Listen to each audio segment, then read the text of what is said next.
November 14, 1892. Mercy Caldwell stood barefoot in the Montana dirt as her own father shook hands with a stranger, sealing her fate for the price of 2 scrawny chickens. By sunrise, she belonged to a mountain of a man named Silas Thornwood, a rancher whose scarred face made groan men look away, but whose calloused hands would touch her with a gentleness that defied everything she'd been taught about survival. Could a woman sold like livestock ever become someone's choice, or was she destined to remain nothing more than a transaction in a world that saw her as worthless? Before we jump back in, tell us where you're tuning in from. And if this story touches you, make sure you're subscribed, because tomorrow, I've saved something extra special for you. The pre-dawn cold bit through Mercy's threadbare dress as she watched her father count the coins in his palm coins that weren't there, because there were no coins. Just 2 chickens scratching in the dirt near the wagon wheel, their feathers ruffled against the November wind. Her father, Jeremiah Caldwell, hadn't even bothered to negotiate. When the stranger appeared at their camp outside Bitterroot Valley, offering livestock for the girl, her father's eyes had lit up with something Mercy recognized immediately: relief. She was 19 years old, though her hands looked 40 from years of washing other people's clothes in icy creek water. Her mother had died 3 winters back, leaving Mercy alone with a father who saw her as nothing more than another mouth he couldn't afford to feed. They'd been drifting from town to town, him taking odd jobs that never lasted, her scrubbing floors and mending shirts for women who looked through her like she was made of glass. The stranger who'd come for her wasn't what she expected. Silas Thornwood stood at least 6'5", with shoulders that seemed to block out the rising sun behind him. A thick scar ran from his left temple down to his jaw, pulling one corner of his mouth into a permanent half-grimace that made him look cruel even when his expression was neutral. His hands were massive, roughened by years of ranch work, and when he'd first approached their camp, Mercy's father had actually taken a step backward. "She can cook?" Silas's voice was low, rough as gravel. "Well enough," her father lied. Mercy could barely make biscuits without burning them. "Clean?" "She's kept the house since her mama passed." Silas's pale blue eyes had shifted to Mercy then, studying her with an intensity that made her want to disappear.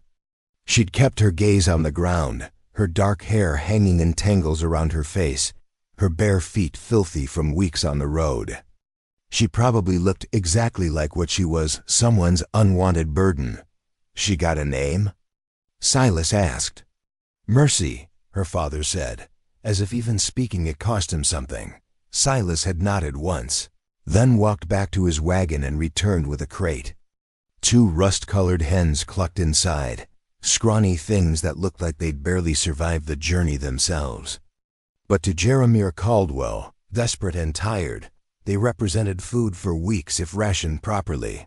"We got a deal?" Silas asked. Her father's hand shot out before Mercy could even process what was happening. They shook, and just like that, she became property that had changed hands. No papers, no ceremony, no chance to speak. Just 2 men and 2 chickens and a girl nobody wanted. "Get your things," her father said. Not even looking at her, Mercy had almost laughed. Things. She owned the dress on her back. 1 spare shift with holes in the hem and a wooden comb missing half its teeth. Everything she possessed fit in a cloth bundle small enough to hold in one hand. Silas waited by his wagon, a sturdy thing pulled by 2 huge draft horses that looked better fed than most people Mercy had ever known. He didn't help her up, but he didn't have to. She climbed into the back on her own, settling among crates of supplies: flour, salt, coffee, ammunition. The wagon bed was cleaner than any place she'd slept in months. Her father never said goodbye. He just took his chickens and walked back to his own miserable camp, and Mercy watched him go without feeling much of anything. You couldn't mourn someone who'd never really seen you in the first place. Silas climbed up front and clicked his tongue at the horses. They lurched forward, and Mercy grabbed the side of the wagon to steady herself. The sun was just starting to paint the sky pink and gold, and the air smelled like pine and coming snow. They rode in silence for what felt like hours. The wagon creaked and jostled over the rough mountain road, and Mercy studied the back of Silas's head, the way his dark hair curled slightly at his collar, the breadth of his shoulders, the way he held the reins with easy confidence. He hadn't spoken a single word to her since they'd left. She tried to imagine what awaited her at his ranch. Would there be other people? A wife, maybe, who needed help with children or chores. The thought made her stomach knot. She'd heard stories about men who bought girls from desperate families, stories that never ended well. Her fingers tightened on her bundle of belongings. Around mid-morning, Silas finally spoke without turning around. "You hungry?" Mercy's stomach had been eating itself for hours, but she hesitated. "I can wait." "Wasn't asking if you could wait. Asked if you're hungry." "Yes, sir." He pulled the wagon to a stop near a clear stream that cut through a meadow dotted with late-season wildflowers.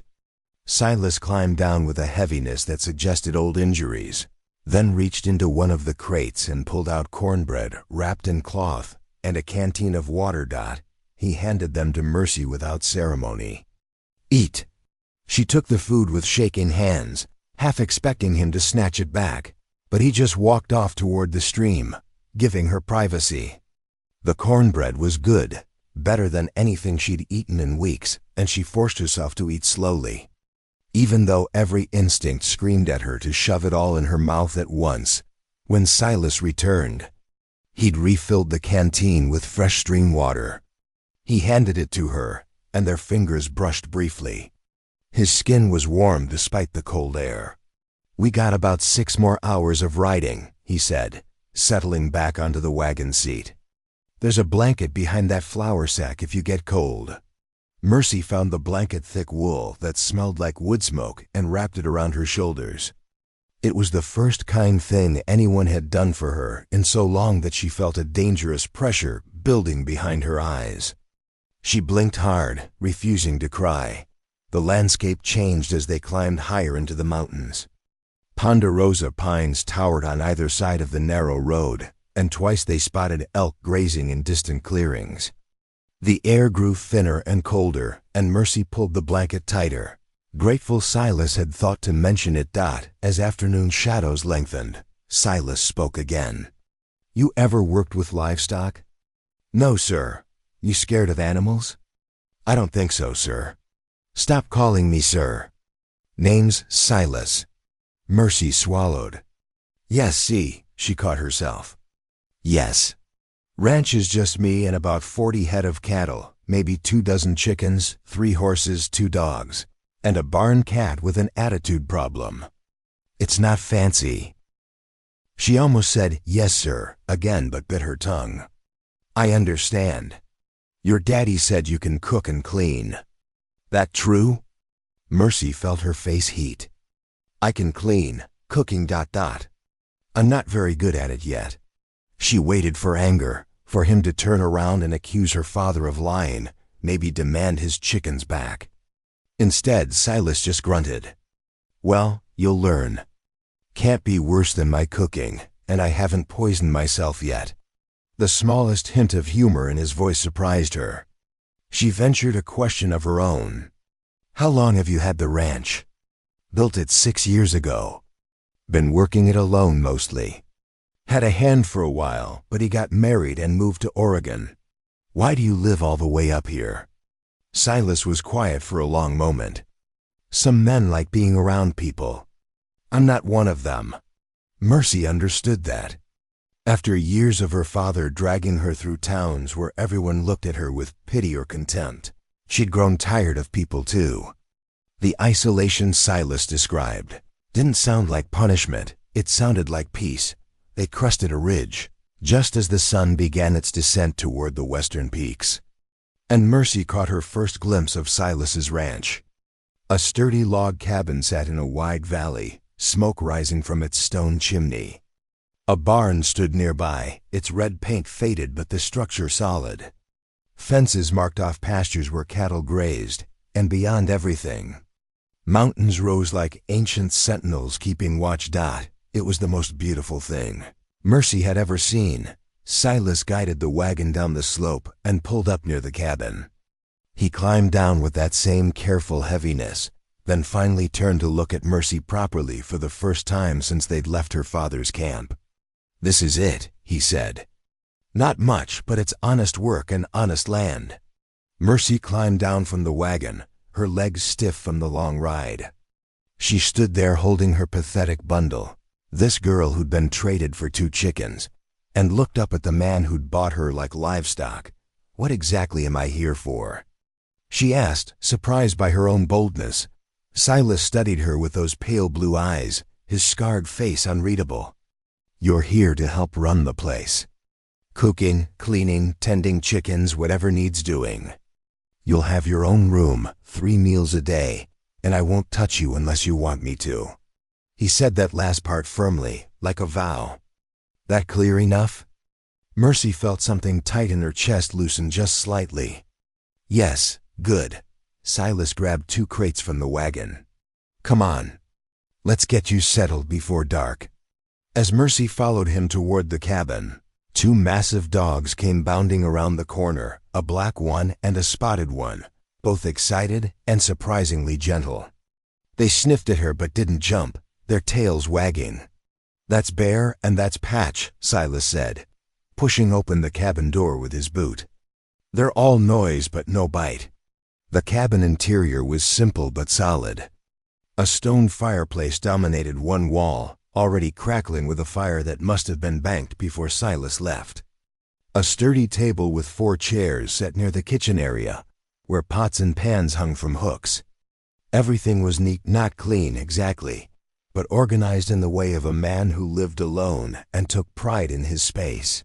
"Your room's through there," Silas said, nodding toward a door off the main room. "It's small, but it's got a real bed and a window. You can fix it up however you want." Mercy pushed open the door and found a small room with a narrow bed, a simple dresser, and a window that looked out toward the mountains. The bed had actual sheets and a quilt that looked handmade. After months of sleeping on the ground or in the backs of wagons, it looked like luxury. "There's water in the pitcher if you want to wash up," Silas said from the doorway. "Take your time. I'll start something for supper." He left her alone then, and Mercy sank onto the edge of the bed, her bundle still clutched in her hands. Through the thin wall, she could hear Silas moving around the kitchen, the clank of pots, the creak of the wood stove. She'd been traded for 2 chickens at dawn. But as dusk settled over the Montana mountains and smoke rose from the cabin chimney, Mercy Caldwell realized that maybe her life had finally taken a turn toward something that wasn't just survival. She unpacked her 2 dresses and wooden comb, setting them carefully in the dresser drawer. Then she poured water from the pitcher into the basin and washed her face and hands, scrubbing away weeks of road dust. When she looked at her reflection in the small mirror above the dresser, she barely recognized the girl staring back. Same dark eyes, same tangled hair, but something different in her expression. Hope, maybe. Or just the dangerous beginning of it. From the kitchen came the smell of frying salt pork and coffee, and Silas's low voice talking to the dogs. Mercy took a deep breath, squared her shoulders, and walked out to meet whatever came next. Mercy woke to complete darkness and the sound of someone moving in the kitchen. For a confused moment, she didn't know where she was, then memory flooded back. The trade. The wagon ride. Silas Thornwood and his mountain ranch. Her hand reached out and touched real sheets, a real mattress, and she almost wept. Through the thin wall, she heard the clink of the coffee pot, the scrape of a chair. Dawn hadn't broken yet, but Silas was already up. Mercy threw off the quilt, the warmest she'd been in months, and dressed quickly in the cold air. Her fingers fumbled with the buttons of her dress, clumsy with nervousness. When she emerged from her room, Silas looked up from the stove, surprise flickering across his scarred face. "You didn't need to get up yet." "I'm here to work," Mercy said, her voice still rough with sleep. Tell me what needs doing." Silas studied her for a moment, then gestured toward the coffee. "Pour yourself a cup first. Then you can help with breakfast. After that, I'll show you around the place." They worked in awkward silence, Silas frying eggs while Mercy attempted biscuits under his watchful eye. Her first batch came out hard as rocks, and she braced herself for anger. Instead, Silas just tapped one against the table. It made a solid thunk, and said, "Well, the dogs will appreciate these." The corner of his mouth that wasn't pulled by the scar twitched slightly. "Try again, but less flour this time." The second batch wasn't perfect, but they were edible. Silas ate 3 without complaint, washing them down with black coffee strong enough to strip paint. Mercy picked at her own food, her stomach too tight with anxiety to manage much. Preparing and narrating this story took us a lot of time, so if you are enjoying it, subscribe to our channel. It means a lot to us. Now back to the story. After breakfast, Silas led her outside into the crystalline mountain morning. Frost glittered on every surface, and Mercy's breath plumed in the cold air. The dogs bounded ahead, their joy infectious. "Chickens first," Silas said, leading her to a sturdy coop attached to the barn. Inside, 24 hens clucked and fussed, their feathers puffed against the cold. "Feed them twice a day, collect eggs every morning. Watch out for that speckled one, she's mean." As if on cue, the speckled hen lunged at Mercy's hand. Silas reached out with surprising speed, blocking the bird with his forearm. "Like I said, mean." He showed her the feed storage, the water system he'd rigged to keep it from freezing. The nesting boxes where the best layers preferred to roost. His explanations were patient, thorough, never making her feel stupid for not knowing things. Next came the barn, where 3 horses watched them with intelligent eyes. "That's Buck, that's Honey, and the gray is Storm," Silas said, running a hand down Buck's nose. "They need hay twice daily, water 3 times, and their stalls mucked every other day. Think you can handle that?" Mercy nodded, though she'd never been this close to horses before. They were massive, intimidating, but something about their calm presence steadied her nerves. "The cattle mostly take care of themselves this time of year," Silas continued, leading her to the fence line. "But we need to check them daily, make sure none are injured or sick. Come spring, there'll be calving, which is when things get really busy." They walked the entire property, Silas pointing out the root cellar where supplies were stored, the smokehouse where meat hung curing, the woodshed that needed restocking before the heavy snows came, the creek that provided their water. With each new thing, Mercy's mental list of responsibilities grew longer. By the time they returned to the cabin for lunch, the sun was high and Mercy's head was spinning with information. Silas heated leftover stew while she sat at the table, trying to commit everything to memory. "Don't worry about remembering it all at once," Silas said, as if reading her thoughts. "You'll learn as you go." That afternoon, he set her to work on the chicken coop while he rode out to check the cattle. Alone with the hens, including the mean speckled one, Mercy cleaned nesting boxes and collected eggs, carefully placing each one in the basket Silas had provided. The work was simple but satisfying, and the chicken's constant chatter kept her company. She was carrying the egg basket back to the cabin when she saw Silas returning on Buck, his broad frame moving easily with the horse's gait. Something about the sight made her pause, the way he belonged to this land, this life he'd carved out in the mountains. He looked like he'd been grown here, as much a part of the landscape as the pines and granite peaks. Dinner that night was better. Mercy managed to cook salt pork without burning it, and her cornbread was almost as good as what Silas had shared with her on the journey. They ate in the comfortable silence of tired people, the fire crackling in the hearth, the dogs sprawled at their feet. "You did good today," Silas said as they finished. "Tomorrow I'll teach you about the horses."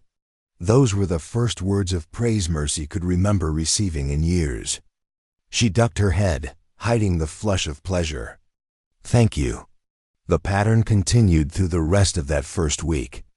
Each day brought new lessons, new responsibilities, new small victories. Silas taught her how to saddle a horse, how to read weather in the mountains, how to split wood without taking her fingers off, how to make bread that didn't resemble stones. He was patient in a way that surprised her, never raising his voice even when she made mistakes. On the third day, she dropped an entire basket of eggs. They splattered across the cabin floor, yolks running between the floorboards, and Mercy felt panic seize her chest. She braced for the beating, the shouting, the punishment she knew was coming. But Silas just grabbed a rag and knelt down beside her to clean up the mess. "Happened to me my first month here," he said calmly. "Lost 24. These things happen." Mercy stared at him, not understanding. "You're not angry?" "Why would I be angry? You didn't do it on purpose." He looked at her then, really looked, and something shifted in his expression. "Did your daddy hit you when you made mistakes?" She didn't answer, but she didn't need to. Silas's jaw tightened, and he went back to cleaning with more force than necessary. When the floor was clear, he stood and tossed the rag in the wash bucket. "Long as you're under my roof, nobody raises a hand to you. Including me. You understand?" Mercy nodded, not trusting her voice. On the 5th day, the first real snow came. Mercy woke to find the world transformed, everything buried under 6 inches of white powder.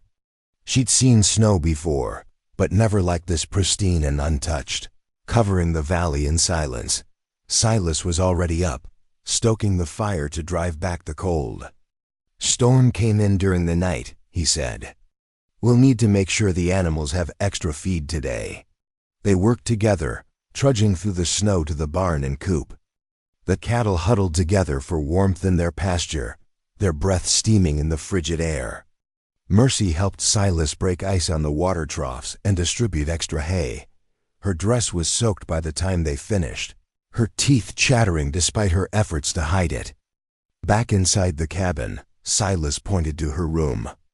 "Get out of those wet clothes before you catch pneumonia. There's an extra shirt of mine in your dresser. I left it there yesterday. It'll be too big, but it's dry and warm." Mercy changed quickly, pulling on the shirt that hung to her knees like a dress. When she emerged, Silas had hot coffee waiting and had hung her wet dress by the fire to dry. "We need to get you proper winter clothes," he said, studying her critically. "You'll freeze to death in what you've got. I'll ride into town next week, see what's available." "I don't have any money," Mercy said quietly. "Didn't ask if you did. You work for me now, which means I provide for your needs. That includes clothes that'll keep you from turning into an icicle." The matter-of-fact way he said it left no room for argument. Mercy wrapped her hands around the coffee cup, soaking in its warmth, and tried to understand this strange man, who'd bought her for 2 chickens but treated her like she had value. On the 7th day, a Sunday, Silas declared a day of rest. "Even God rested on the 7th day," he said over breakfast. "We'll do basic chores only animals still need tending, but nothing else. You can read, nap, whatever you want." Mercy had been working non-stop for so long that the concept of rest felt foreign. She wandered the cabin aimlessly, unsure what to do with herself.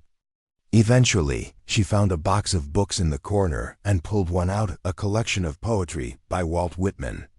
The pages worn soft from reading. She settled in the chair by the window and lost herself in verses about grass and stars and the open road. She didn't hear Silas come in from checking the cattle, didn't notice him watching her from across the room. "You like reading?" he asked finally. Mercy jumped, nearly dropping the book. "I'm sorry, I should have asked. It's fine. Books are meant to be read." Silas hung his coat by the door and poured himself coffee. "You go to school?" "Some, when we stayed in one place long enough." She set the book down carefully. "My mama taught me at home mostly, before she died." "What was she like?" "Your mama." No one had asked Mercy about her mother in 3 years.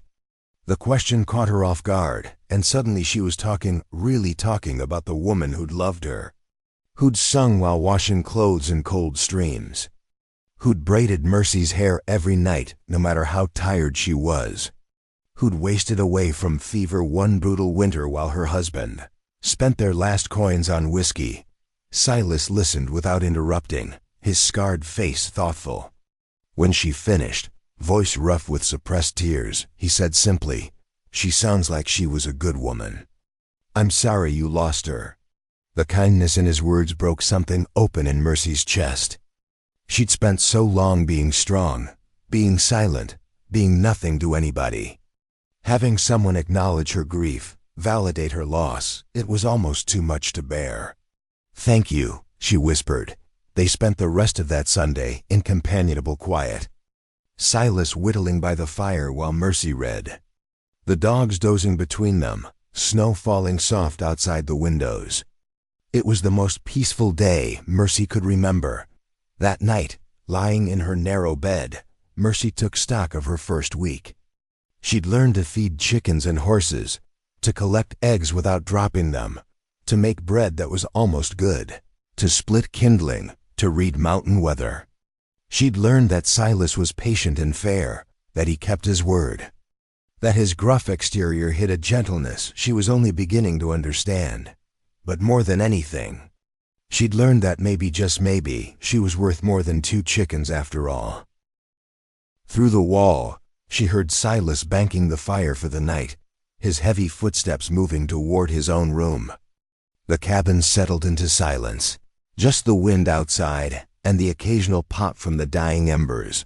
Mercy pulled the quilt up to her chin and closed her eyes. And for the first time in years, she fell asleep without fear of what tomorrow might bring. The second week brought a morning where Silas announced over breakfast that they'd be riding into Bitterroot Junction. "Need supplies before the heavy snows trap us here till spring," he explained, scraping the last of his eggs onto his fork.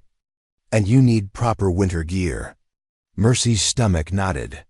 She hadn't been around real people, in a real town since her father had traded her away. The thought of curious stares and whispered questions made her want to hide in her room. "How far is it?"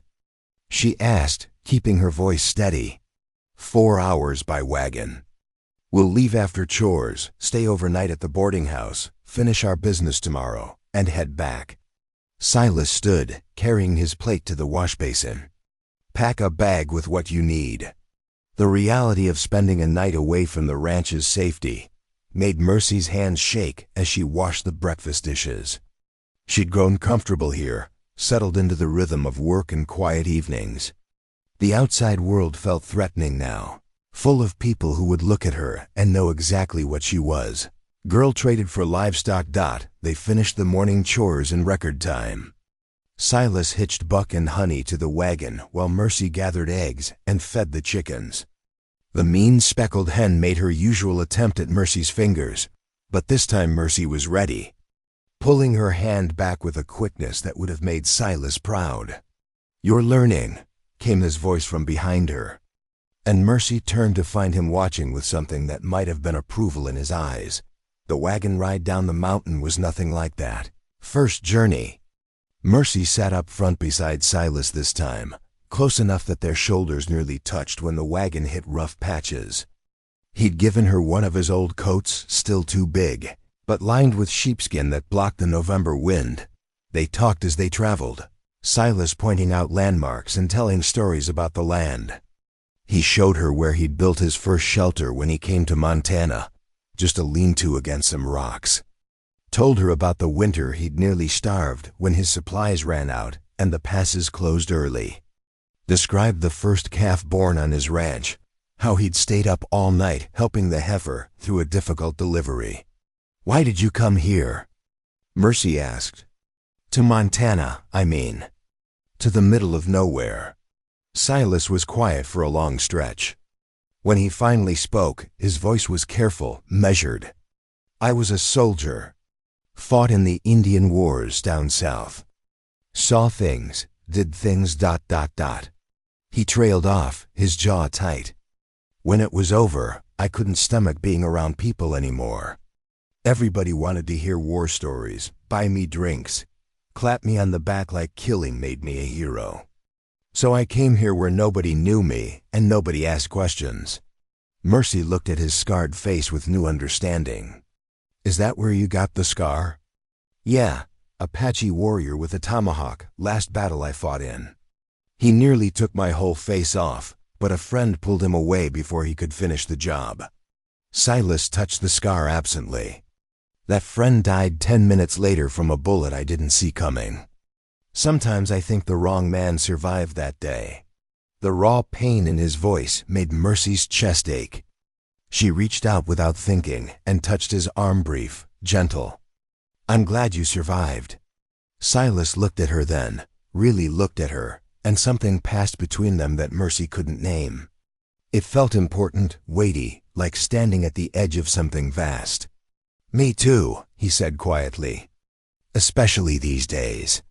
They reached Bitterroot Junction as afternoon shadows lengthened.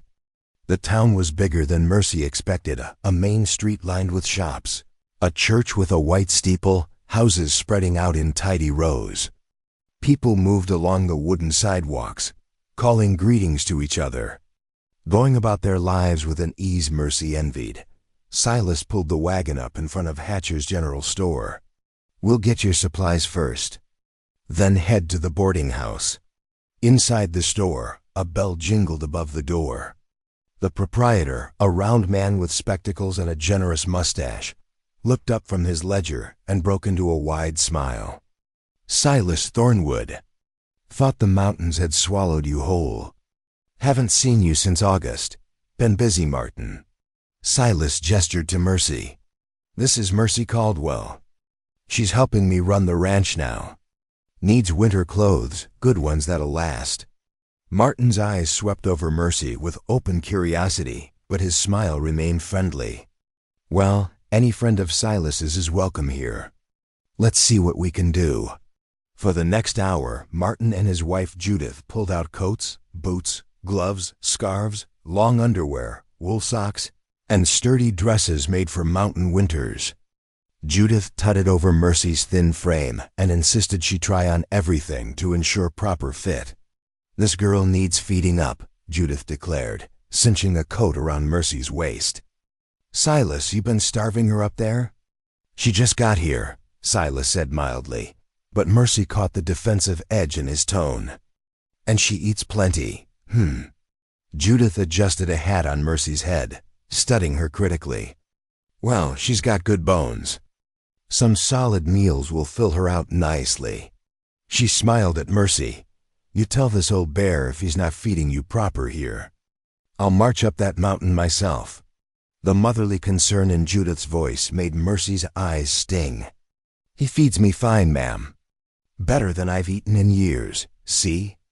Silas said to Judith, but there was warmth in his gruffness now. They left the store with packages bundled in brown paper, Mercy wearing new boots that actually fit and a coat that blocked the wind completely.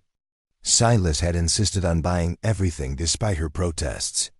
Laying cash on the counter with the same matter-of-fact attitude, he brought to everything. The boarding house was run by a widow named Mrs. Eleanor Patterson, a thin woman with sharp eyes and a no-nonsense manner. She showed them to 2 rooms on the second floor, small but clean, with real wallpaper and lace curtains. Supper's at 6, Mrs. Patterson said. You'll eat in the dining room with the other guests. No boots on the furniture, no smoking inside. And no shenanigans. Her gaze flicked between them meaningfully. Understood, Silas said, after she left. Mercy unpacked her few things in her room, then sat on the bed and tried to calm her racing thoughts. Beyond her window, the town was settling into evening, lamps being lit in windows, families gathering for supper. It all seemed so normal, so far removed from her life these past months. A soft knock came at her door. Silas stood in the hallway, looking uncomfortable in the confined space. You decent? Yes. He stepped inside but left the door open proper, careful. Listen, at supper, there might be questions. People wondering who you are, what you're doing with me. If anyone asks, you're my housekeeper. Nothing more, nothing less. You don't owe anybody explanations beyond that. Understand? Mercy nodded, grateful for the instruction. What if they ask about my family? Tell them the truth, or tell them nothing. Your choice. But don't let anyone make you feel small. His pale eyes were intense. You're not what was done to you, Mercy. You're what you choose to be from here forward. The words settled into her bones, solid and real. Nobody had ever told her she had choices before. Supper in Mrs. Patterson's dining room was an ordeal. 6 other guests sat around the table, a traveling salesman, 2 miners heading west, a schoolteacher visiting family, and an elderly couple. All of them studied Mercy and Silas with varying degrees of curiosity.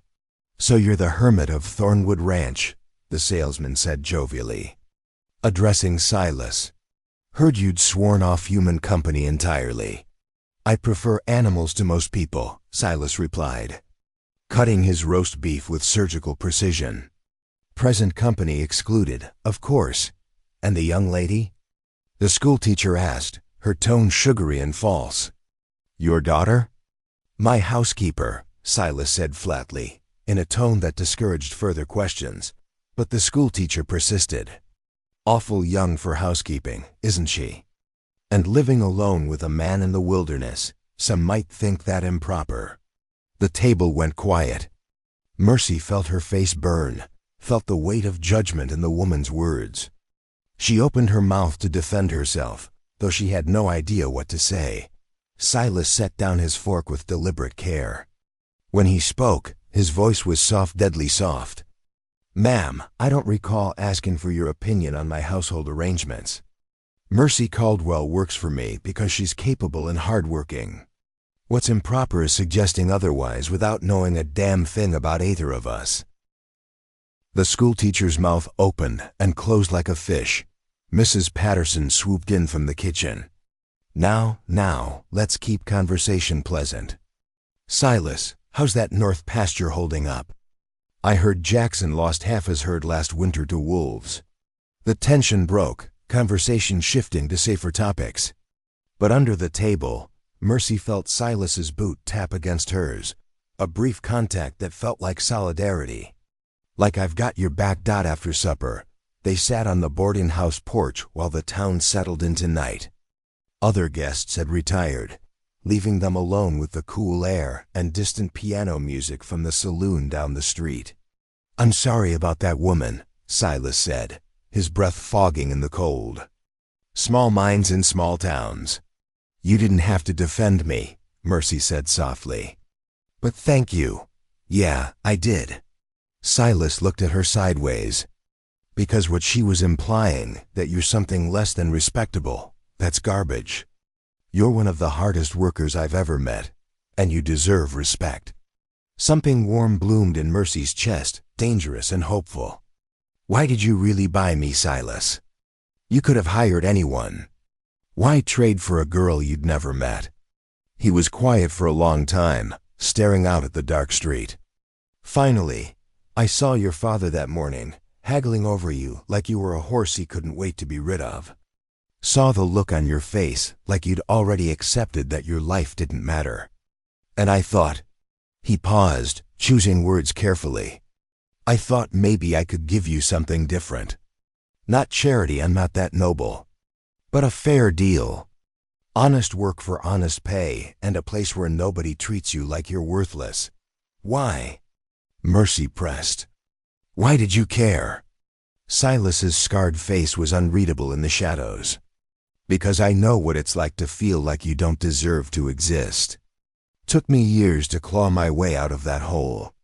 Figured maybe I could help someone else skip a few of those years. He stood, his frame blocking the lamplight. Get some sleep. We've got more shopping tomorrow than a long ride home. Home. He'd called it home, and Mercy realized with a start that's exactly what the ranch had become.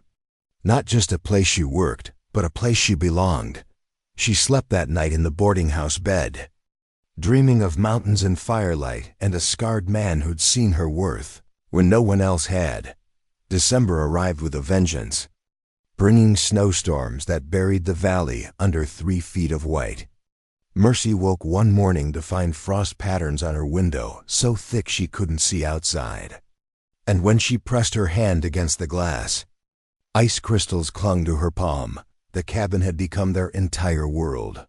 For days at a time, they couldn't venture beyond the porch without risking getting lost in the whiteout conditions.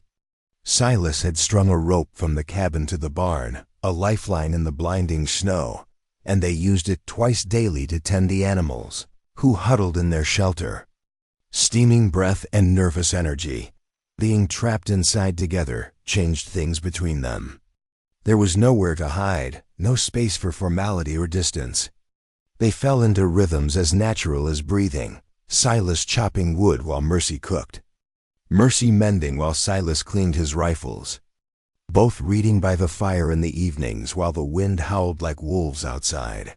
One particularly brutal night, the temperature dropped so low that frost crept across the inside walls despite the roaring fire. Mercy woke shivering, her breath visible even under her quilt. She wrapped a blanket around her shoulders and crept into the main room, thinking to add wood to the fire. Silas was already there, feeding logs into the hearth, wearing only his union suit and boots. The firelight painted shadows across his broad back, highlighting old scars she'd never noticed before, dozens of them, crisscrossing his skin like a map of violence. "Can't sleep either?" he asked without turning around. "Too cold." Mercy moved closer to the fire, holding her hands toward the warmth. "Does it always get this bad?" "This is nothing. Wait till January." Silas straightened, dusting ash from his hands. "But we're well stocked. We'll be fine." They stood there in the flickering light, the rest of the world reduced to wind and darkness. Mercy found herself studying his face, the way the scar pulled at his expression, the weariness in his eyes, the silver threading through his dark hair at his temples.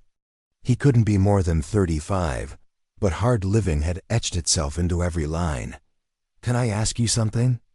Mercy said quietly. "Always. Do you ever get lonely? Living up here, away from everything?" Silas considered the question carefully, as he did most things. "I used to think lonely was better than the alternative. After the war, being around people felt like wearing a shirt made of thorns, painful, suffocating.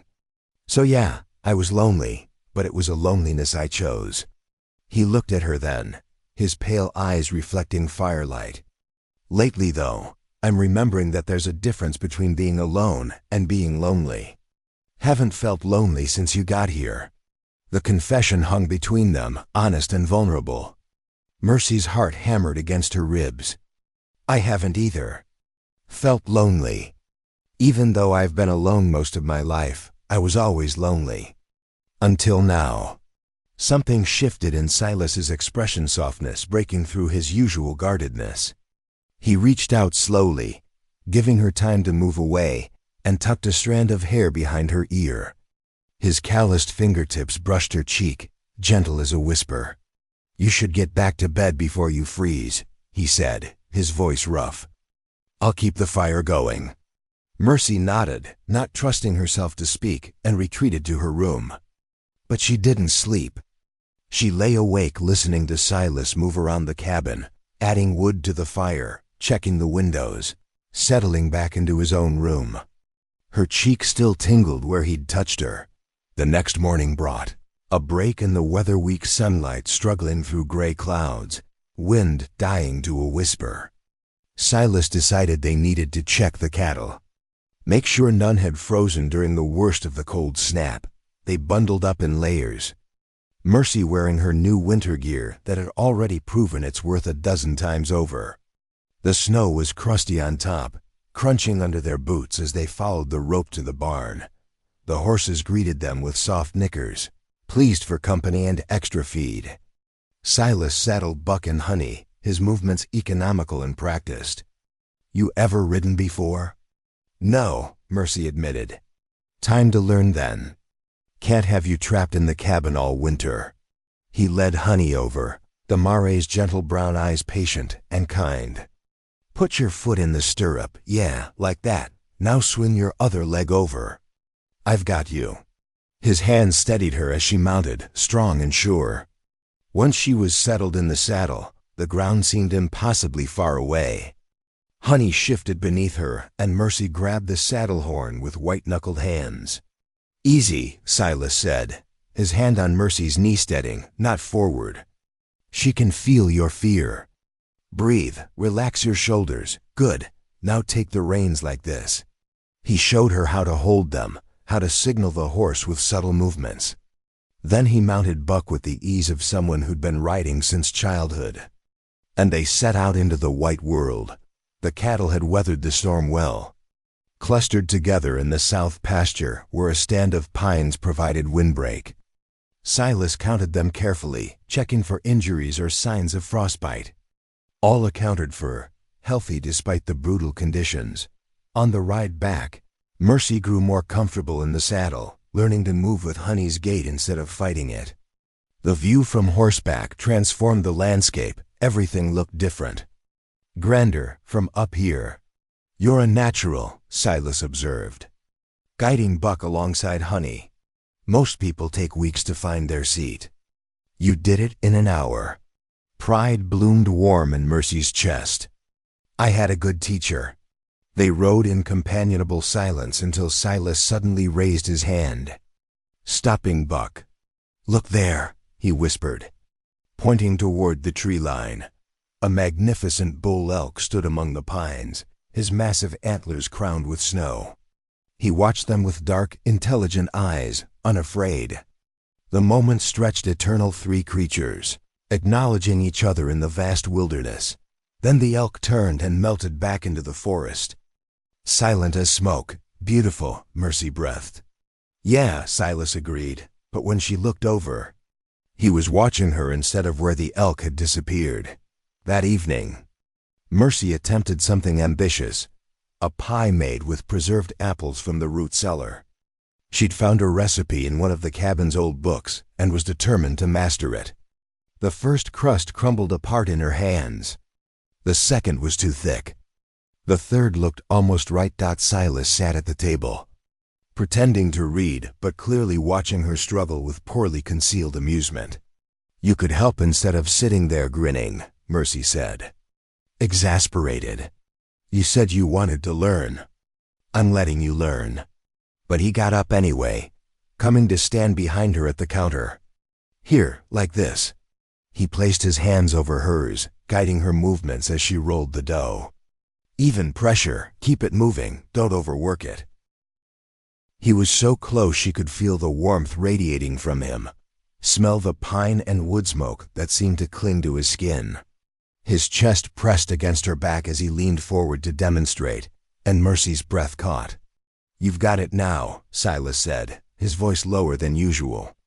But he didn't step away immediately, and neither did she move. Finally he cleared his throat and backed up, and Mercy felt the loss of his presence like cold water. She finished the pie with shaking hands, slid it into the oven, and busied herself with cleaning up the flour-dusted counter. The pie turned out better than she'd hoped. Golden crust, sweet filling, only slightly lopsided. Silas ate 2 pieces and declared it the best thing he'd tasted in years. Mercy suspected he was exaggerating, but she didn't care. The praise felt genuine, and that was enough. Later, as had become their custom, they sat by the fire with books. But tonight neither of them seemed able to focus on reading. The air felt charged, heavy with unspoken things. "Mercy," Silas said finally, setting his book aside. "I need to tell you something." Her stomach dropped.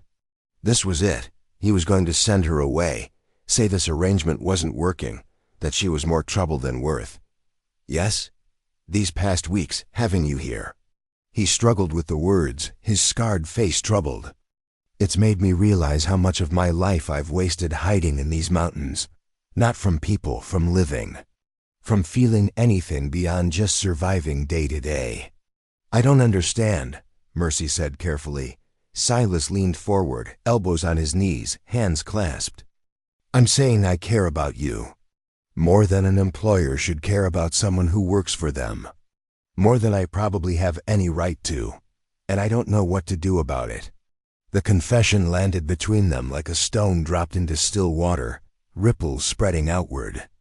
Mercy's heart hammered so hard she thought it might break through her ribs. "I care about you too," she whispered. "I have for weeks now. I just didn't think." She trailed off, unable to finish. Didn't think what? That someone like you could see anything worth caring about in someone like me. Silas's expression shifted to something fierce.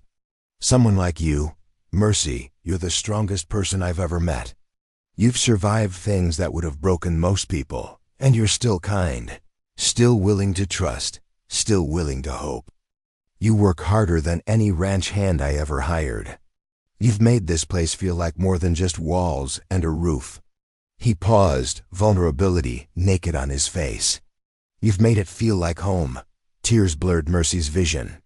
No one had ever spoken to her like this, like she mattered, like she was worth something beyond her ability to work or stay quiet or not cause trouble. "I don't know how to do this," she admitted. "I've never. Nobody's ever." "Me neither," Silas said with a rueful smile. "I'm about as experienced with this as a newborn calf. But maybe we could figure it out together? Take it slow, see where things go." Mercy nodded, not trusting her voice. Silas reached across the space between their chairs and took her hand rough palm against rough palm, both of them marked by hard work and harder lives.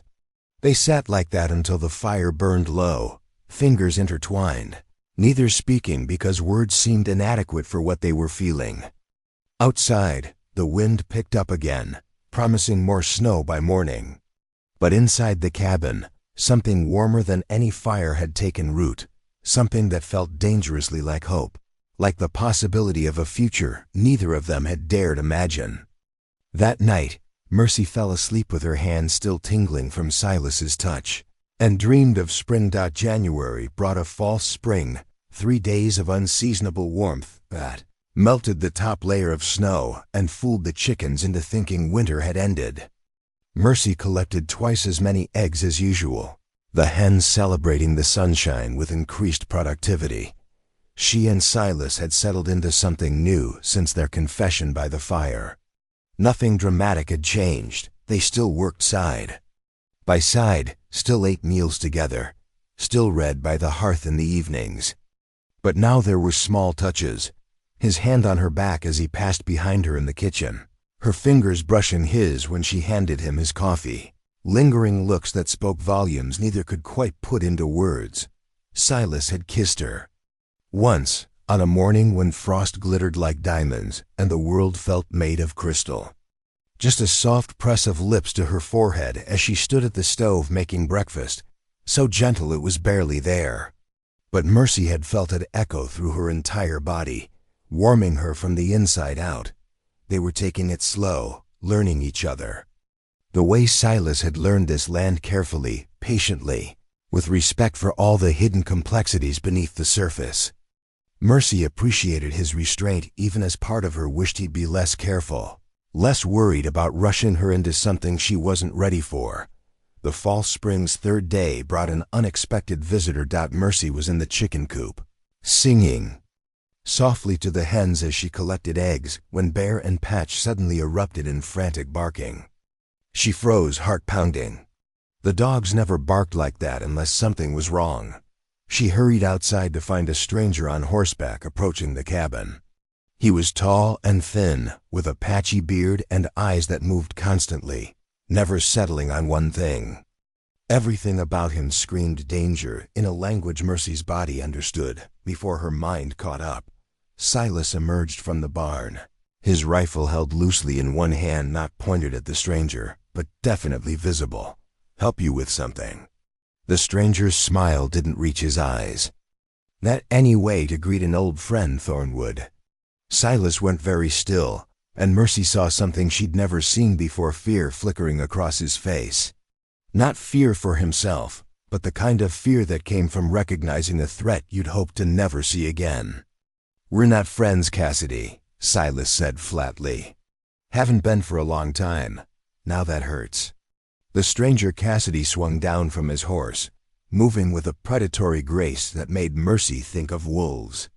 "Especially after all we've been through together. What do you want?" Cassidy's gaze slid past Silas and landed on Mercy with an intensity that made her skin crawl. "Heard you had a woman up here. Didn't believe it. Figured old Silas would die alone, too broken to let anyone close." He smiled, showing tobacco-stained teeth. "But here she is, pretty little thing too." Silas moved, positioning himself between Mercy and Cassidy. The gesture was subtle but unmistakable. "I'll ask one more time. What do you want?" "I'm heading west. Needed a place to rest my horse and maybe get a hot meal. Thought you'd extend some hospitality to an old war buddy. We fought together. That doesn't make us buddies." Silas's knuckles were white on the rifle. "You can water your horse at the trough, then you need to move on." Cassidy's smile vanished. "That's cold, Thornwood, real cold. Especially considering I saved your life at Adobe Springs. You saved your own life. I just happened to be standing next to you." Silas jerked his head toward the water trough. 5 minutes, then you're gone." For a moment, Mercy thought Cassidy would argue. Violence hung in the air like smoke, thick and choking. Then the stranger laughed an ugly sound and led his horse toward the water. "Get inside," Silas said quietly to Mercy, not taking his eyes off Cassidy. "Lock the door. Don't come out until I tell you." "Silas, now Mercy." The steel in his voice left no room for argument. Mercy hurried into the cabin, her egg basket forgotten in the coop, and threw the bolt on the door. Through the window. She watched Silas stand guard while Cassidy watered his horse, the two men staring at each other like animals deciding whether to fight. Finally, Cassidy mounted up. But before riding off, he called out loud enough for Mercy to hear through the walls. "You always did like playing the hero, didn't you, Silas? Saving broken things, thinking you could fix them. How'd that work out for you last time?" Silas didn't respond, just watched until Cassidy disappeared down the mountain trail. Only then did he lower his rifle, and even from the window, Mercy could see his hands shaking. She unbolted the door and stepped onto the porch. "Who was that?" Silas turned, and the haunted look in his eyes made her chest tight. "Someone from my past I hoped I'd never see again." He set the rifle just inside the doorway, then sank onto the porch steps like his legs wouldn't hold him anymore. "Someone who knows things about me I wish I could forget." Mercy sat beside him, close enough that their shoulders touched. "What things?" He was quiet for a long time, staring at the mountains. When he finally spoke, his voice was hollow. "During the war, our unit did things, terrible things, that the army said were necessary. Burning villages, killing anyone who got in our way, soldiers or not. Cassidy, he enjoyed it. Took pleasure in the cruelty. Most of us were just trying to survive, following orders we hated. But him? He'd smile while he worked." Mercy's stomach churned, but she didn't pull away. "And you?" "I did what I was told. Told myself I was just a soldier doing his duty, that I didn't have a choice." Silas's scarred face twisted with old pain. "But that's a lie people tell themselves so they can sleep at night. There's always a choice. I could have refused, taken the consequences. Instead, I became part of something monstrous." "But you got out," Mercy said softly. "You left that life behind. Did I?" Silas looked at her with eyes full of self-loathing. "Or did I just run away and hide, too much of a coward to face what I'd done?" "You're not a coward." Mercy took his hand, holding tight when he tried to pull away. "A coward wouldn't have taken in a stranger, wouldn't have given someone like me a chance at a better life. A coward wouldn't have built all this." She gestured at the ranch. "Wouldn't work this hard. Wouldn't care this much. You don't understand what I'm capable of. I understand that people aren't defined by their worst moments. I understand that you've spent 6 years trying to be better, to live with honor, to do right by the land and the animals, and now me." She cupped his scarred cheek, making him look at her, I understand that the man sitting here right now, the one who's terrified I'll think less of him, is good. Whatever you did before, you're good now. Silas's eyes glistened. You've got too much faith in me. Maybe you need to have a little faith in yourself. He pulled her close then, wrapping his arms around her and burying his face in her hair. Mercy held him while he shook with silent, terrible emotion, this giant of a man who'd saved her but couldn't save himself from his own memories. They sat like that until the sun climbed higher, and the false spring warmth reminded them that life continued despite the darkness that sometimes threatened to swallow them whole. That evening, Silas was quieter than usual. He moved through the cabin like a ghost, mechanically doing chores, but present only in body. Mercy gave him space, understanding that some wounds needed time to close, but at dinner, she tried to draw him back. Tell me about something good from before the war. Before all the bad things. Silas looked up from his untouched plate, surprised. Why? Because you're more than your worst memories. Tell me something that made you happy. He thought for a long moment, then a small smile tugged at the corner of his mouth that wasn't scarred. My mother had this garden, biggest one in 3 counties. She'd grow everything: tomatoes, beans, corn, flowers. Every morning she'd be out there before sunrise, singing hymns while she worked. His expression softened with remembrance. I'd help her sometimes just to hear her sing.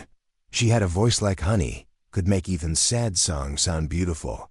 What happened to her? Fever took her when I was 16. My father followed a year later, couldn't live without her, I think. Just gave up. Silas finally picked up his fork. I joined the army because I had nowhere else to go and no idea what to do with myself. Seemed like a good idea at the time. Do you ever wish you could go back? Do things differently? Every day.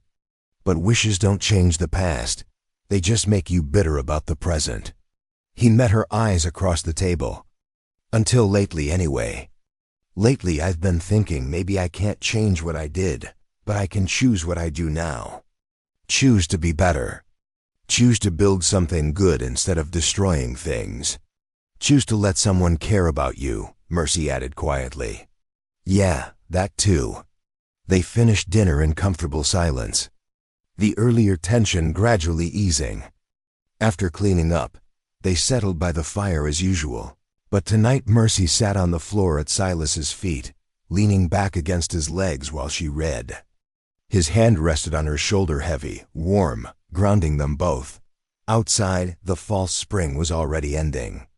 Mercy could hear the wind picking up, smell the coming snow.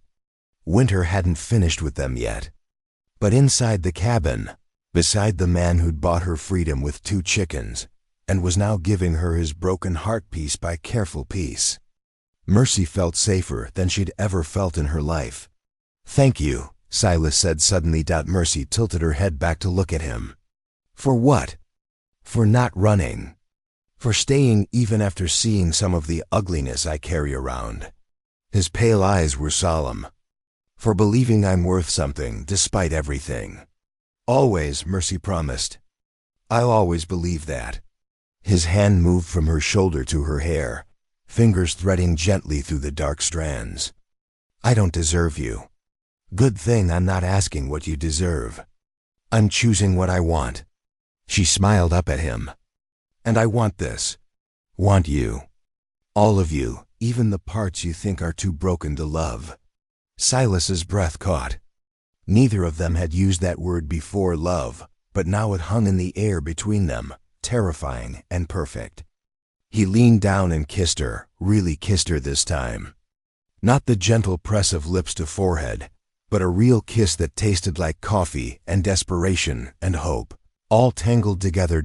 When they broke apart, both breathing hard, Silas rested his forehead against hers. I love you, he whispered, the words rough and unpracticed. I don't know when it happened, but I do. I love you. I love you too, Mercy said, and felt the truth of it settle into her bones like warmth from the fire. I think I have for weeks. They stayed like that, wrapped up in each other while the wind howled outside and new snow began to fall, covering Cassidy's tracks and sealing them back into their mountain sanctuary.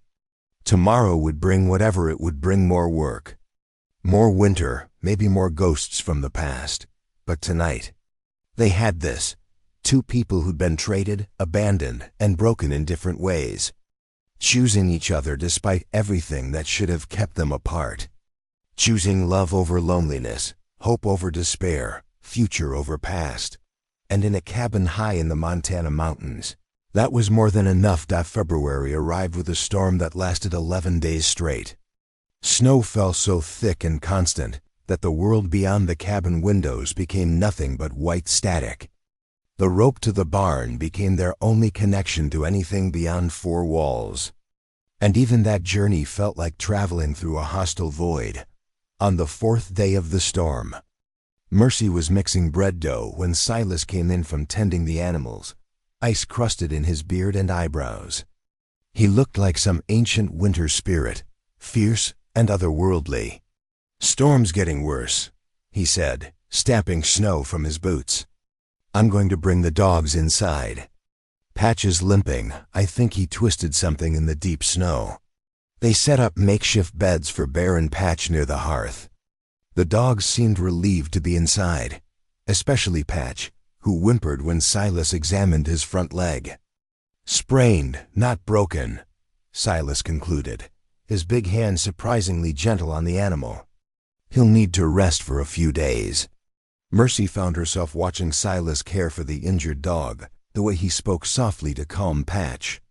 How he fashioned a compress from torn cloth and warm water, the infinite patience in his movements. This was the same man who'd fought in brutal wars, who carried scars inside and out. Yet he treated a hurt dog with tenderness that made her throat tight. "You're staring," Silas said without looking up. But she could hear the smile in his voice. "Just thinking about how lucky I am," Mercy replied honestly. He did look up then, his pale eyes finding hers across the room. "Pretty sure I'm the lucky one." The storm kept them prisoner, but it wasn't the hardship Mercy might have expected. Instead, those 11 days became a strange kind of gift time suspended. The outside world erased, leaving only the two of them and their small sanctuary. They played cards by lamplight, Silas teaching her games he'd learned in the army. They cooked together, Mercy's skills improving daily under his patient instruction. They read aloud to each other, taking turns with passages from books they'd both read a dozen times before, but that felt new spoken in each other's voices. On the 8th night, unable to sleep, Mercy ventured into the main room to find Silas awake too, sitting at the table with papers spread before him. "What are you working on?" she asked, moving closer. "Ranch accounts. Making sure we have enough to get through till spring." He gestured to the chair beside him. "Come here. There's something I want to talk to you about." Mercy sat, anxiety prickling her skin. Serious conversations rarely meant anything good in her experience. Silas pushed the papers toward her. "These are the ranch finances, everything I make from selling cattle and butter and eggs. Everything I spend on feed and supplies and maintenance. I want you to look at them." "Why?" "Because this place isn't just mine anymore. You work as hard as I do to keep it running. You should know exactly where we stand financially." He pointed to different columns. "This is what we brought in last year. This is what we spent. This is what we have saved. And this," he tapped a separate sheet, "is what I'm proposing." Mercy scanned the numbers, her heart accelerating. At the bottom of the page, in Silas's careful handwriting, were 2 words: equal partners. "I don't understand," she whispered. "I'm asking you to be my partner in this ranch. Full partner, 50-50. Your name on the deed alongside mine. Equal say in all decisions. Equal share in the profits." Silas's voice was steady, but his hands betrayed his nervousness. "I know we haven't been together long, and maybe this is moving too fast, but Mercy, you've earned this. You've worked yourself half to death, making this place run better than I ever could alone.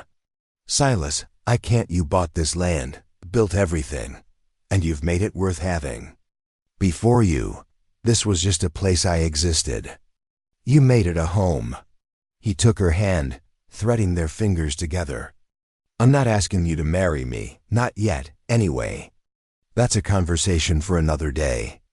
But I am asking you to truly share this life with me. To know that you're building something for yourself, not just working for someone else. To have security that nobody can ever take away. Tears blurred Mercy's vision. Why would you do this? Because I love you. Because you deserve to have something that's yours.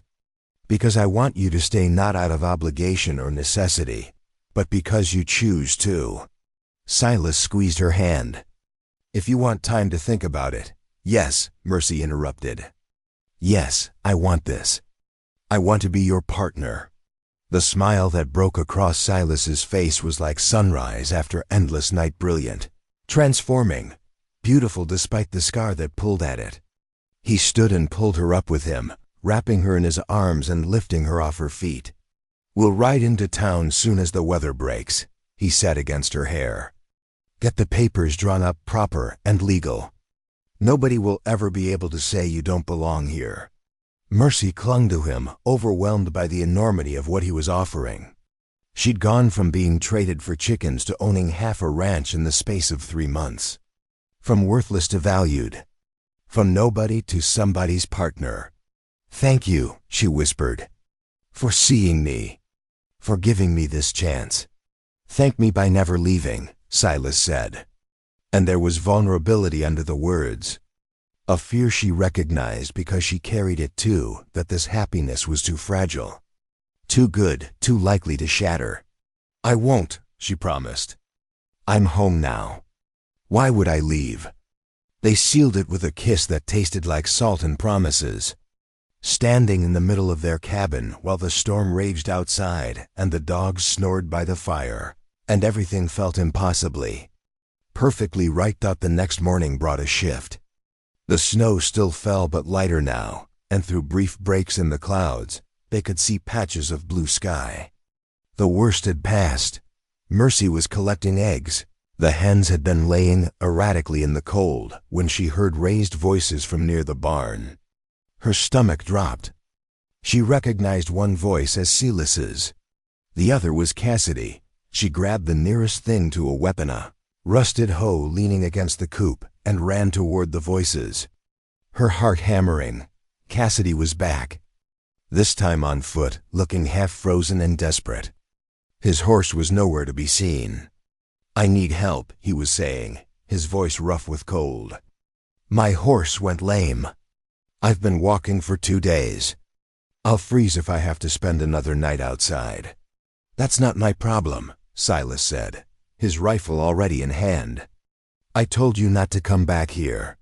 For God's sake, Thornwood, I'm asking for basic human decency. 1 night, a warm meal, then I'm gone. Like you showed basic human decency to those families in Red Canyon? Those people who begged you to spare their children? Silas's voice was cold as the ice coating the trees. You made your choices. Live with them. Cassidy's eyes found Mercy standing behind Silas, and something ugly twisted his features. This about her? You protecting your little pet? She know what kind of man you really are. What did we did together? She knows everything, Silas said flatly. And she's not my pet. She's my partner. Now get off my land before I give you the same mercy you gave those people in Red Canyon. For a moment, Cassidy looked like he might lunge at Silas, but then he saw the absolute certainty in Silas's stance, the way his finger rested near the trigger, and something in him deflated. You think you're better than me, Cassidy spat. But you're not. You did the same things I did. The only difference is you feel bad about it. The difference, Silas said quietly, is I stopped. You're still the same monster you always were. Now walk away while you still can. Cassidy backed up, his face twisted with hatred and cold and desperation. This ain't over, Thornwood. You hear me? This ain't over. He stumbled off down the mountain trail, and Silas watched until he disappeared into the trees. Only then did he lower his rifle, and Mercy saw his hands shaking. "Are you all right?" she asked, touching his arm. "No." Silas turned to her, and the rawness in his expression made her ache. "I might have just killed him. Sending him off in this cold without supplies or shelter, that's a death sentence. He made his own choices. You said so yourself. Doesn't mean I'm comfortable becoming his executioner." Silas rubbed his face with one hand. "I spent 6 years trying to be better than I was, trying to live with honor. But the second he threatened you, all I wanted was to put a bullet in him and be done with it." Mercy understood then what this moment cost him, the collision between who he wanted to be and who violence had made him. "But you didn't. You gave him a chance to walk away. That's not the same as murder, isn't it?" "No," she said it firmly, leaving no room for doubt. "You defended your home and the person you love. That's not wrong." Silas pulled her close, holding tight like she was the only thing keeping him anchored. "I don't want to be that man anymore. The one who solves problems with violence. You're not. You're the man who builds things instead of destroying them. Who saves broken things. Who loves with his whole heart even though he's scared." Mercy pulled back enough to see his face. One moment of anger doesn't undo 6 years of trying to be good. They stood like that in the cold, holding each other while the snow fell lighter and lighter until it finally stopped altogether. By afternoon, the sun broke through completely, turning the world into a crystalline wonderland. That night, they sat by the fire planning their future, when to ride to town for the partnership papers. What improvements to make to the ranch come spring. Whether to expand the herd or focus on the chickens. Plans that assumed a future together, that took for granted they'd face whatever came next side by side. "I want to marry you," Silas said suddenly, interrupting a discussion about fixing the barn roof. "Not today, not tomorrow, but someday. When you're ready. When you feel sure. I want you to know that's where my heart is." Mercy's breath caught. "I want that too someday." "No rush," Silas said quickly. "I just wanted you to know. So you can think about it, decide if that's what you want.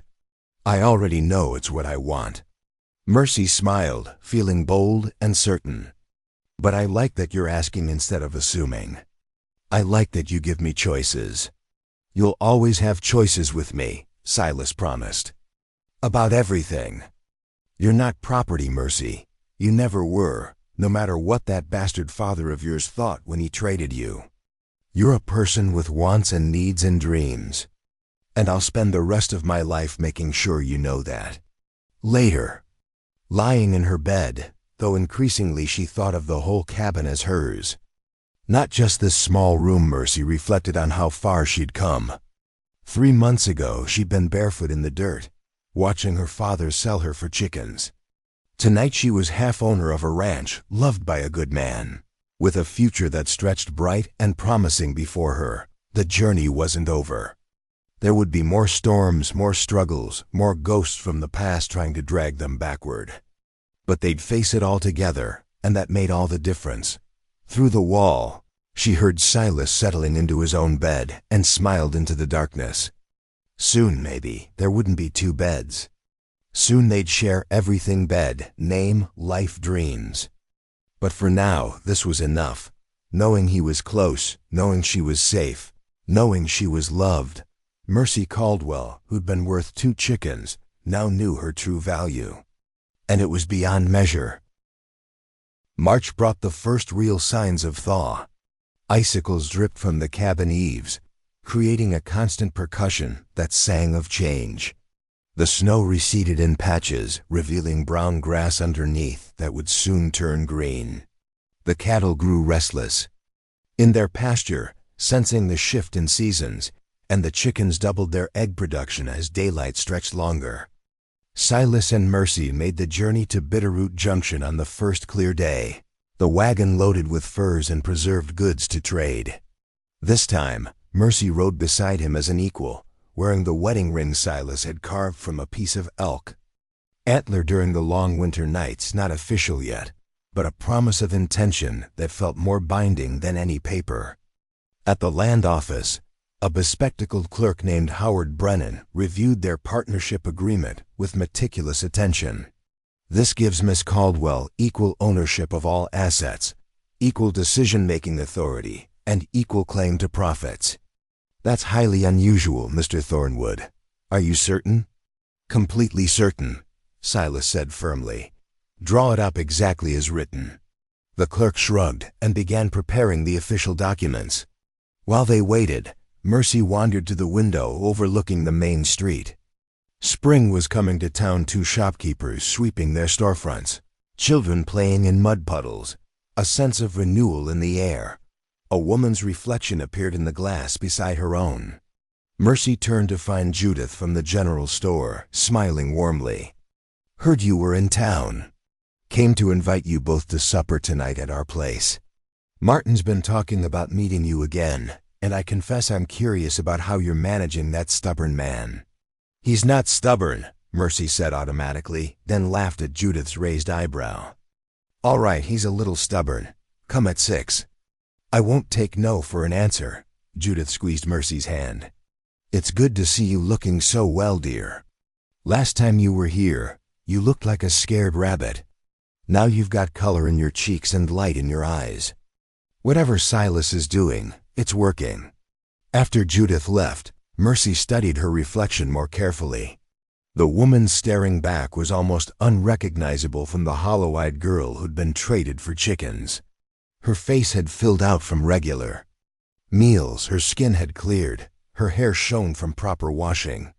But more than physical changes, something fundamental had shifted in her bearing. She stood straighter, met her own gaze directly, looked like someone who knew her worth. All finished, the clerk announced. Miss Caldwell, if you'll sign here, and Mr. Thornwood here, this will be legally binding. Mercy's hand shook slightly as she signed her name, Mercy Elizabeth, Caldwell, in careful script her mother had taught her years ago. Silas signed beside her, then the clerk stamped and sealed the document with official wax. Congratulations, Brennan said, handing them each a copy. You're now equal partners in Thornwood Ranch. Outside, standing on the wooden sidewalk with her copy of the deed clutched in her hands, Mercy felt tears threatening. It's real, she whispered. I own land, me. The girl nobody wanted. Silas wrapped an arm around her shoulders. The woman everyone should have wanted, but were too blind to see. They spent the afternoon conducting business, selling their goods, purchasing supplies for spring planting, ordering chicks to expand the flock. At every stop, Silas introduced Mercy as his partner, not his housekeeper or hired help. The word carried weight, commanded respect, and Mercy felt herself growing into it like a plant reaching towards sunlight. At Hatcher's General Store, Martin insisted on giving them a discount. Partners get partner prices, he declared, winking at Mercy. That's how business works. Supper at the Hatcher's home was a revelation. Their house was modest but warm, filled with the comfortable clutter of a long marriage, mismatched chairs, handmade quilts, photographs on every surface. Judith served pot roast with vegetables from their own garden, preserved in the root cellar, and the conversation flowed easily. So how did you two really meet? Martin asked over dessert apple cobbler that rivaled anything Mercy had made. The rumors in town have gotten wilder by the week. My favorite is that Mercy saved Silas from a bear attack, and he was so grateful he proposed on the spot. Mercy and Silas exchanged glances. They'd agreed to keep the true circumstances private. Some things were too raw, too personal to share. We met through unusual circumstances, Silas said carefully. But we found we worked well together, and things developed from there. Love in the mountains, Judith sighed happily. It's romantic. It's practical, Silas corrected, but his hand found Mercy's under the table. Though I suppose it's romantic too. Walking back to the boarding house later, under a sky scattered with early stars, Mercy leaned against Silas's arm. "Thank you for not telling them the truth. About how my father, that's not your story to carry anymore," Silas interrupted gently. "What your father did says nothing about you and everything about him. Anyone who needs to know that story to understand who you are isn't worth knowing." They spent that night in separate rooms again. Propriety still mattered in town, but Mercy lay awake thinking about the day. She'd signed legal documents, attended a dinner party, been treated like a respectable person instead of a burden. Small things to some, perhaps, but to her they represented a life she'd never dared imagine. The journey home the next day felt different.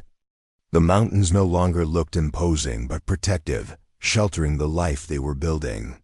When the ranch came into view, Mercy felt her heart lift with genuine joy. This was home. Truly deeply home. Spring work began in earnest. They planted a kitchen garden, Mercy's idea, inspired by stories of Silas's mother. Tomatoes, beans, squash, herbs, and flowers mixed together in the plot they'd cleared near the cabin. Every morning, Mercy would check on the emerging seedlings, marveling at the way life pushed up through soil toward sun. "Your mother would have liked this," she told Silas one morning as they worked side by side, him building a fence to keep deer out while she planted marigolds. "She would have liked you," Silas said, pausing to wipe sweat from his forehead. "She always said the measure of a person wasn't where they came from, but what they did with what they were given. You've taken something terrible and turned it into something beautiful. She'd respect that." The first calf was born on a morning when fog hung thick in the valley, reducing the world to gray mystery. Silas heard the heifer's distressed lowing and went running, Mercy close behind. The birth was difficult. The calf was positioned wrong, and for 2 hours they worked together to help, Silas's experience and Mercy's steady hands combining to guide new life into the world. When the calf finally emerged, wet and trembling but alive, both of them collapsed in the straw, exhausted and elated. The heifer immediately began cleaning her baby, her maternal instincts overriding any exhaustion. "You did good," Silas said, looking at Mercy with pride. "Real good. Most people would have panicked. I had a good teacher." Mercy watched the calf try to stand on wobbly legs, fail, try again. "Is it always this hard? Bringing new life?" "Sometimes, but it's always worth it." Silas's hand found hers in the straw. "Everything worth having is hard won." Like us, Mercy thought but didn't say. Like this life we're building from broken pieces.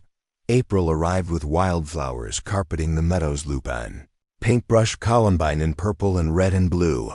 Mercy picked armfuls and filled the cabin with vases made from old jars, bringing color and life inside. The chickens hatched a new brood, tiny fluff balls that followed their mothers in wobbly lines. The garden sprouted in earnest, tender green shoots promising future abundance. One evening, Silas came in from checking the fence line to find Mercy at the table, writing in a ledger he'd given her to track the chickens in garden. She'd tied her hair back with a ribbon, and late sunlight through the window turned her dark hair copper at the edges. He stood in the doorway just watching her, this woman who'd transformed his empty house into a home, who'd taken his broken heart and somehow made it whole. She must have felt his gaze because she looked up, pencil pausing mid-notation. "What?" she asked, smiling. "Marry me," Silas said. Not a question this time, a statement of certainty. "Not someday. Soon. This summer when the preacher makes his circuit through. Marry me and let me spend the rest of my life proving you made the right choice." Mercy set down her pencil carefully, her eyes filling with tears. "Yes, yes, absolutely yes." Silas crossed the room in 3 strides and pulled her up into his arms, kissing her with all the pent-up emotion of months of wanting, waiting, choosing each other despite everything that should have kept them apart. When they broke apart, both breathing hard, Mercy was laughing and crying simultaneously. "I love you," she said, the words coming easy now, natural as breathing. I love you so much it scares me sometimes. Don't be scared, Silas murmured against her hair. We've survived worse than happiness. We can handle this too. They set a date for August, when the preacher would come through and the summer would be at its peak. Judith and Martin agreed to stand witness. And word spread through the sparse mountain community, an invitation to anyone who wanted to celebrate. The months between proposal and wedding passed in a blur of work and planning and stolen moments of joy. They expanded the garden, added to the herd, built a chicken coop large enough for 50 birds. The ranch thrived under their combined efforts, becoming more productive than it had ever been under Silas alone. In July, a letter arrived unexpected and earth-shaking. Martin brought it up from town, his expression grave. It was addressed to Mercy Caldwell in handwriting she recognized immediately, her father's. Her hands shook as she opened it, Silas standing close in silent support. The letter was brief, almost curt. Mercy heard you landed on your feet with that rancher. Good for you. I'm heading further west, won't be back this way. Wanted you to know your mother would be proud of how you turned out. I wasn't much of a father, I know that. But you were always stronger than both of us. Don't write back. Just wanted to say that. J. Caldwell, it wasn't an apology. It wasn't much of anything, really. But it was closure. And Mercy found she didn't need more than that. Her father was a weak man who'd done what weak men do, taken the easy path regardless of who it hurt. She couldn't change him, couldn't make him into someone capable of real love or sacrifice, but she could choose differently. Could build a life based on strength instead of weakness, courage instead of cowardice, love instead of convenience. You all right? Silas asked softly. Mercy folded the letter and tucked it away in a drawer where it wouldn't hurt her anymore. I am, really. He gave me the only gift he was capable of, freedom from wondering whether he ever thought of me. Now I know, and I can let it go. You're a better person than he deserved as a daughter. Maybe, but I'm exactly the person you deserve as a wife. She smiled up at him. And that's all that matters now. The wedding day dawned clear and perfect, the sky so blue it hurt to look at directly. Mercy wore a simple dress. Judith had helped her make cream-colored cotton with tiny flowers embroidered at the collar. Silas wore his best shirt and had even trimmed his beard, looking simultaneously nervous and happier than she'd ever seen him. They gathered at the ranch. A small group of neighbors and friends standing in the meadow near the garden Mercy had planted. The preacher, an elderly man named Reverend Walsh, smiled warmly as he opened his Bible. Dearly beloved, he began. And Mercy felt Silas's hand tighten on hers. The ceremony was simple, traditional, but when they exchanged vows, the words carried the weight of everything they'd survived to get here. Silas's voice was steady as he promised to love, honor, and cherish her. Mercy's voice was strong as she promised the same. By the power vested in me, I now pronounce you husband and wife. Reverend Walsh beamed. You may kiss your bride. Silas did, tenderly at first, and then with growing passion, until Martin called out, save some for later. And everyone laughed. The celebration was modest but joyful, food and drink, music from Martin's fiddle, dancing in the meadow until the stars came out. At one point, Mercy found herself standing slightly apart, watching Silas laugh at something Judith said, and was overwhelmed by the improbability of it all. She'd been traded for 2 chickens at dawn. By dusk that same day, she'd arrived at this ranch, terrified and worthless, owned by a stranger who scared her with his size and his scars. Now, months later, she stood at her own wedding celebration, wearing a ring that matched her husband's, her name on a deed to land she helped work. Surrounded by people who respected her. The giant rancher with the scarred face had given her more than shelter or work. He'd given her dignity, purpose, love, a future where she got to choose who she became instead of accepting what others decided she was worth. As if sensing her thoughts, Silas appeared at her elbow. "You look like you're 1,000 miles away. Just thinking about how far I've come." Mercy leaned into him. "How far we've come." "It's been quite a journey," Silas agreed. "And it's not over. We've got a whole lifetime ahead of us now." "Good," Mercy said, turning to face him fully, this man who'd saved her by seeing her.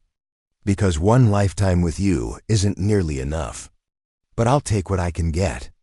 They danced one more dance as the moon rose over the mountains, moving together like they'd been doing it for years instead of months.